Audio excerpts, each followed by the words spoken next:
I mean, I don't know their exactly pace or possessions. I don't know what that is, but I mean, I think they'll get up and down the court. I mean, I've noticed they'll shoot some transition threes. They're a team that has a couple really skilled big guys, and they invert them a lot. So those big guys spend a lot of time out on the perimeter, which presents a lot of challenges. Well, I mean, you're facing a team that has a winning culture.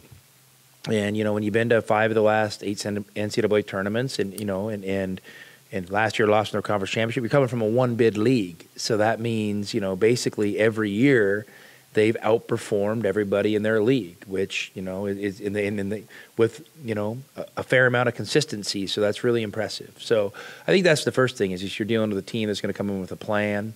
And when you have teams that can invert their offense a lot, and you're playing their big guys out who are driving and shooting threes, and number 34 can play inside as well. So it just presents a lot of challenges in those things, and we'll have to maybe dig deeper into some of our coverages and figure out how we want to basically negate those advantages they're trying to create.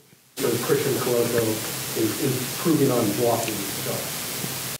I mean, he's 7'1" with really long arms. I mean, I don't know if there is any key. I think he's always been really good at it. And we're just, I'm not like the shot blocking stat doesn't really mean much to me, but like contesting shots does, and so I'm way more into, are we contesting those 2-point shots at the rim and making guys play through our shoulders, our hips, with 2 arms up. I mean, those are the things I'm looking at. And if that results in a block shot, that's great. And I'm not trying to downplay his shot blocking because it is formidable, and he covers up a lot of, mistakes that might have been made, and with he's playing with great effort and can kind of use plays with his God-given gifts at the end to kind of cover up a mistake and negate maybe a potential advantage the other team has.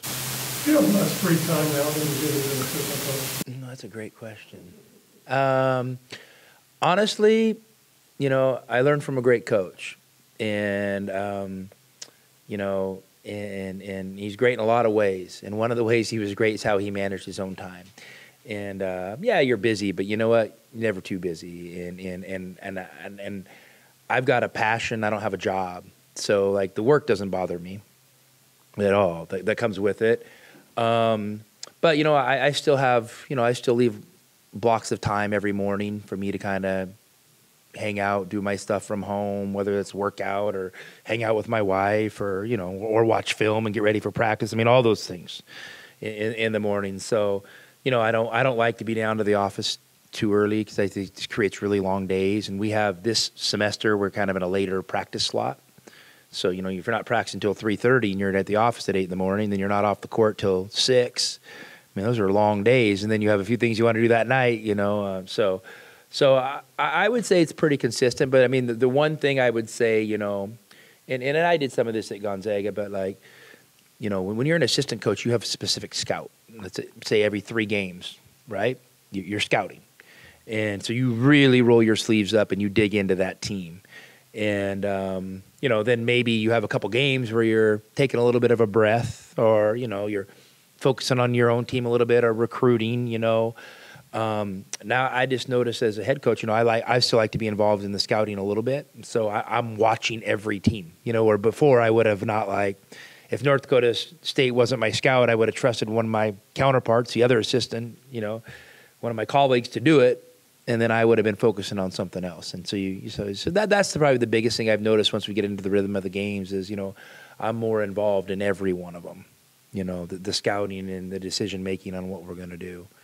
Has your team made the amount of progress you would hope to have made this early on football than it is? I mean, I like where we're at. I love where we're going, but I also know that there's going to be some bumps in the road, and you need those bumps in the road. I mean, that's part of this process, and it's the old deal. You're not going to just ascend and get better on a normal smooth curve. I mean, there's going to be ups and downs, and those are what you learn from, and you get your battle scars and you get battle tested, and those are great teaching tools. So I'm actually looking forward to some of the bumps in the road because I mean it's probably not going to be fun in the moment, but it's going to be important for the growth. I mean, the thing that I like most is this team's establishing a great spirit.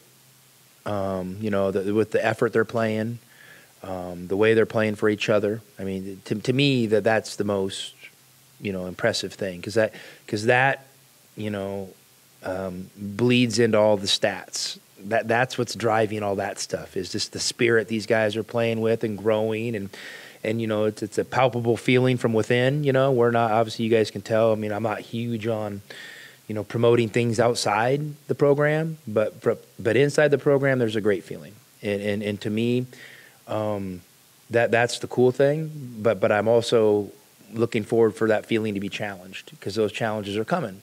Because, you know, everybody can feel good when things are going well. You know, how are we going to respond when they don't go as well? And those are the things I'm looking forward to. You know, you never get to ask about Dylan Anderson signing by the league. What's your thoughts on him, and how does he come fit into your plan? Great. I mean, I think he's going to be a great player. He's a great kid from a great family. You know, he's a skilled big. And you know, he's going to have potential to be a good shooter, but I'm more excited to see what he can do around the basket. I think he's got a lot of potential there to be a really, really good, you know, versatile post player, you know, who's going to be able to, you know, have his way around the hoop eventually. I think defensively he's really grown, where I think, you know, he's going to be able to be a guy that, you know, really protect the rim. And then also, at the same point, I think, you know, he's really working on some of his movements, so I think he'll be able to get out on the perimeter and guard on the perimeter as well. And, you know, if you have a big that can guard on the perimeter, protect the rim, throw in a three here and there, and dominate in the paint, that's a heck of a combination, and that's what I see in Dylan.